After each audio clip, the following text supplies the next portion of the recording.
Alright, hi everyone. I'm still new to making videos, so I'm going to try and keep things simple. I'm reusing the topic I use for my podcast, which is tips for aspiring art teachers, though I'm including a few new ones this time to make it a bit more interesting. The first tip is to stay organized. This cuts back on confusion and makes so you and your students can spend more time actually making artwork. There's a few different techniques you can use to help stay organized, like colored bins. Put a bin of a certain color on each table, and in that goes, like, say, green bin has all the green pencils, all the green paints, everything green in it. Another way you can stay organized is to get bags and have each individual item in there. Say a bag full of erasers, a bag full of pencils, a bag full of paints. It just makes it easier to find what you need when you need it, and make sure these ones are ones you use regularly as well. Then you need to consider time management for all your lessons, plan them out, and sort of figure out how much time you need to get through everything you need to do.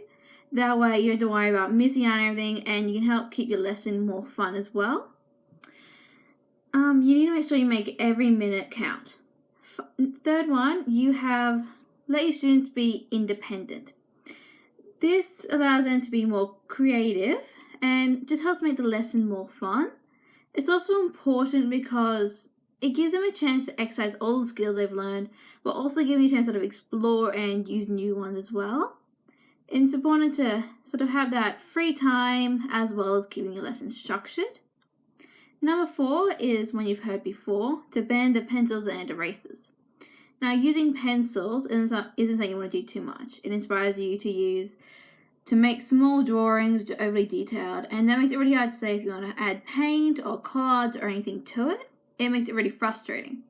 Plus, with erasers, once you draw something, you can erase it right away. It makes it hard to figure out what exactly you want.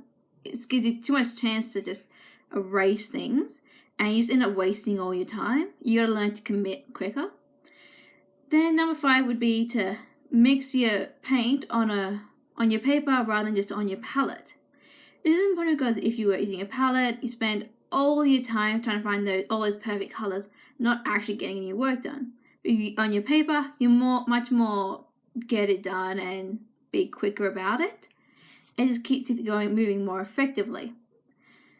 It also encourages students to not focus too much on the details and just enjoy the process more. Then there's 10 minutes of quiet time. This is important because a lot of times students feel obliged to talk to their classmates as they do the work, and they can't really focus.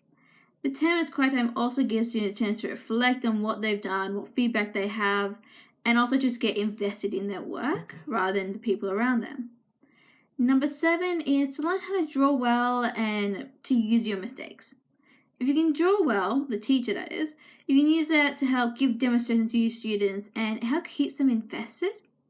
Plus, if they're not quite understanding what they need to do for a project, you can demonstrate it. Like for a lesson on animals, you can draw, say, several different styles, say animated, cartoon, something silly or something realistic, and it just gives them some ideas. It just makes the whole lesson more fun for you as well. Plus, when you're making mistakes, if you're demonstrating it and you make one, you can show them how to turn that into something else, so you can incorporate into the picture and make it better. It's an important skill to learn for them to learn, rather than just trying to erase everything and have it fine in that one go. Finally, outlining. This is a pretty useful trick you can also use with demonstrations or for your own artworks. If, say, you're doing a drawing and in pencil and you start to do watercolor over it, it's hard to keep that strong contrast and to have that level of detail. If, say, you use a Sharpie or a waterproof marker, oil pastels, or even just paint with a very small brush, it helps add to that contrast and just makes it pop that bit more. Alright, well, that's about all the tips I have for you guys. So I'll finish this up now and just leave you with about 30 seconds of music to listen to. Bye now.